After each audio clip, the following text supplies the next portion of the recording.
we get an ordered pair, and it's very much like finding an average on a test, okay? So you go into math class, your very first test, you get I'm going to make easy numbers here, 60%. 60 out of 100. You got 60 out of 100, okay? On your second test, you just rocked it, and you got a 100%, a 100 out of 100, okay? First test was 60, second test was 100. What's the midpoint? What's the average? 80. 60, 100, what's right in between 60 and 100? 80, yeah? Okay, that's the middle. How do we get it? Well, it's an average. If you add them together, you get 160. 60 plus 100 is 160, and what's half of that? 80, okay? So to find the midpoint, we do the same thing. We're going to take our x values and add them together. Add the x's and divide by 2. x1 plus x2 divided by 2. And then we got to find the midway, the halfway point between the y coordinates. So same thing, y1 plus y2 over 2. It's just an average. Add and divide. That's all we have to do. Add your x's and divide, add your y's and divide. So we want to find the midpoint of GH, and we are given our x1 and y1 and x2 and y2 values. And if I want to find the midpoint, we are going to set up a big ordered pair because it is a coordinate point. So we have an x and a y coordinate point. And I need to add some stuff and divide by 2. What things am I adding up here? Yeah, the x1 and the x2. The first things, 7 plus 9 and divide by 2. And then in my second position here are my y values. So what am I adding and dividing by 2? -5 plus a -1 and dividing by 2. Let's see what we get here. 7 plus 9 is 16. 16 over 2. And then I have a -5 and a -1. What's that? -6 over 2. And of course, I can clean that up really easily. What's 16 have? 8. And -6 over 2? -3. So there is our midpoint, 8, -3. Could you jump from my setup directly to answer? Yeah. Of course. That's easy, typically. Okay, totally fine. All right, so here I want to find the midpoint of AB. So again, I have x sub 1, y sub 1. I have x sub 2, y sub 2 on those ordered pairs. And I want to find our midpoint. So I'm going to set up a nice big ordered pair for myself. What do I need to add together first? -7 plus 3 divided by 2. And my second position here, what are we adding? 4 and a -4. 4 plus a -4. Cut it in half. Add them up and divide by 2. I'm going to go ahead and just do this all in one step. Maybe. -7 plus 3. -4 over 2. -2. See, I just wrote that below. Okay. -4 plus 4. I'm sorry. 4 plus a -4. 0 over 2. What is 0 divided by any number? 0. Totally fine. That's it. -2, 0 is the midpoint. Question so far? Yes, Quinn. So does the comma represent your adding? Here, no. This is an ordered pair. So when we're finding a midpoint, we're actually finding an ordered pair. You can imagine this is, A is at negative 7, 4, so A is right here, and B is at 3, negative 4, so there's B right there, and there's a segment connecting them, and what we're finding is right here is the midpoint, and so that is giving me an ordered pair at negative 2, 0, and that's what we're finding. We're finding where on the coordinate plane is the middle of the segment. So the comma is the x-coordinate and the y-coordinate of that ordered pair, of that point on the plane. Okay. So the adding comes from just adding the x values together. Okay. All right. So if we know how to get the middle, the question is, can we use this to figure out the end point? Okay.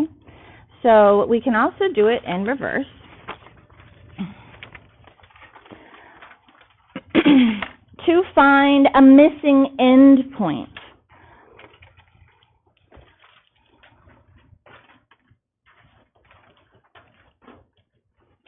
And so, again, I'm going to draw a picture just so you can sort of imagine what's going on here.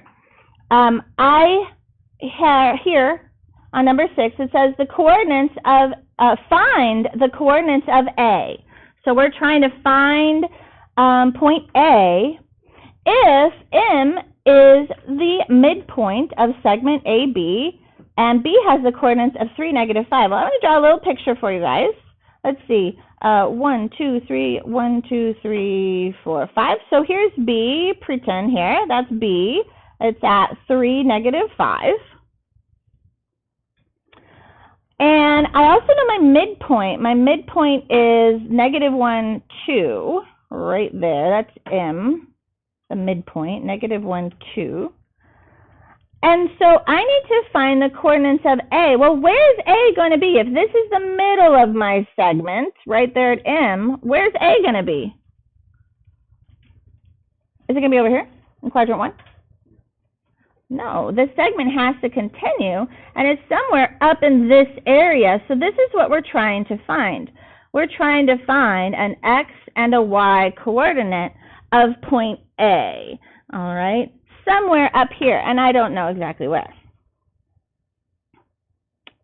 But what I do know is that if I take my beginning and my ending, and I add them together and divide by 2, it's got to give me my middle x-coordinate, okay? So what I'm going to do is I'm going to say, all right, well, I know that the beginning x plus my, I'm going to do this in red. I'll do this in red. If I take my beginning and my ending x-coordinate, so x plus 3, and divide them by 2, it should give me my midpoint x value. That's what we were just doing, right? Add them together, divide by 2, gives me the middle. So that's what we're doing. Add them together, divide by 2, gives me my middle. All right, and then I can do the same thing to figure out the y's. So to figure out the y's, add my y's, the beginning and the end. So y plus a negative 5 divided by 2 should equal what? It should equal the 2, that midpoint y coordinate. Okay, add them together, divide by 2. Does that make sense to you? Okay, so now we have to actually solve. We can't just simplify, so here we have to solve. I have this craziness here. X plus 3 divided by 2. What can I do to get rid of that divide by 2? Times by 2. Yeah, I'm going to multiply both sides by 2. It's the easiest way to solve this out. Times by 2 and divide by 2 cancel. And I'm left with x plus 3 equals negative 1 times 2 is negative 2. And then how do you get x by itself? Subtract 3. Minus 3, minus 3. So we get x equals a negative 5. So there's the x coordinate.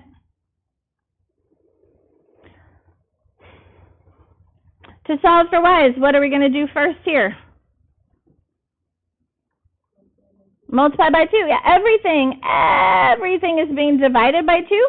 So I'm just going to multiply by 2 to get rid of that on both sides. So we have y, positive times negative is really just minus 5. And 2 times 2 is 4. And how do I get y by itself? Add 5. Add 5. All right. So we get y equals 4 plus 5 is 9.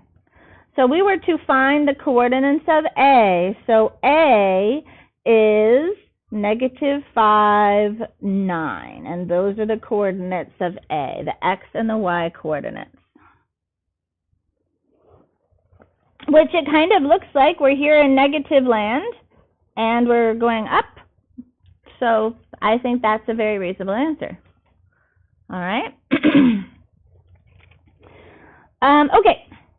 Let's try a couple more of these. So we want to find the coordinates of J if K is at negative 5, 10, and the midpoint. Again, I don't know, maybe a picture is kind of a nice thing here. Just to wrap our head around what's going on one more time here.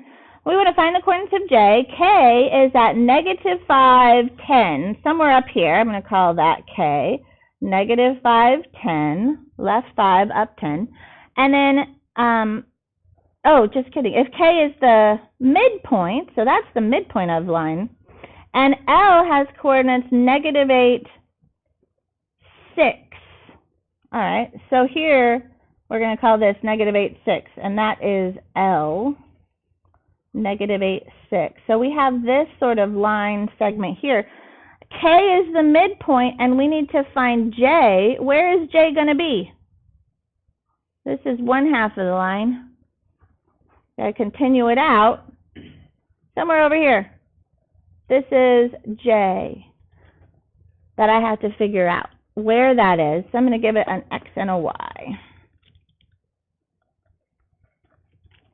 All right, so if I'm going to set this up to find a midpoint, we add the ends and divide by 2. So I'm going to do the same thing. I'm going to start with my ending x's here, so my end points of my segment. So negative 8 plus x split in half should equal the negative 5, the middle point. So the ends should add and divide by 2 to equal that mid-value negative 5. And then I want to do the same thing to figure out my y values. So my ending y's here, add the ends. So we get, let's see, 6 plus y over 2, split it in half, should give me my 10. Add and divide by 2 should equal my midpoint. Add and divide by 2. All right. What should I do first to solve for x? Multiply by 2. I'm just going to multiply that right across there. Negative 8 plus x. 2 times negative 5 is negative 10. We are multiplying. And then we need to add the 8. Good. So we get x equals negative 10 plus 8 is negative 2. That's our x coordinate.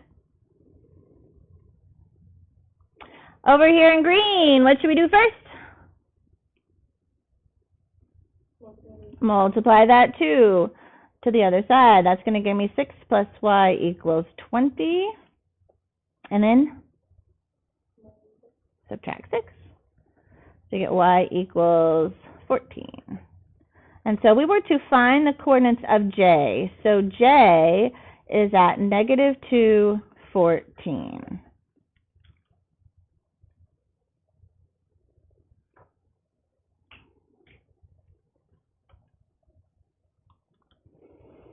All right, so I'm not going to draw this one out, show you how you can do it without drawing the picture, although drawing the picture is kind of nice. And in fact, if you understand the picture really well, you can actually just count it out usually, if your picture is good enough. We got to go up and over the same stair step, if you think about it that way, okay?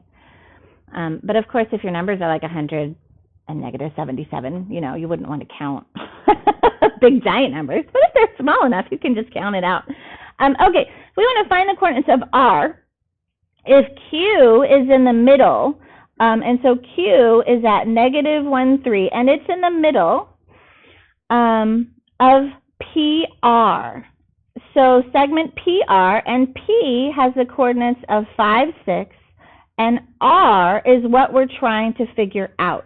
So this is the middle, Q is the middle, and we have the beginning and the ending point. And we need to solve to figure out X and Y. So once again, I'm not going to do it with a picture this time. To find the middle of something, I need to add things together and divide by 2. So 5 plus X divided by 2 equals what? Negative 1, right there. And then, to figure out the Y coordinate, we're going to add the beginning plus the ending. So 6 plus Y divided by 2 should equal 3. Very good. All right. And then we can solve. All right, what am I going to do first? Times by 2. Multiply that 2 to the other side. So we have 5 plus X equals negative 2. 1 times 2, negative 1 times 2 is negative 2. And then subtract 5. So we get X equals negative 7. And then in green, what are we going to do first? Times by 2. All right, so we get 6 plus Y equals 6. And then we subtract 6. Subtract 6, we get Y equals 0. And so, to figure out point R, our X was negative 7 and our Y was 0. Okay. All right. You good? All right. So there is a Delta Math today. So you'll want to go ahead and get out a sheet of paper because you will need to show work. Get out that sheet of paper and title it Delta Math 1.3 Day 2, I believe is what it is. 1.3 Day 2 Delta Math.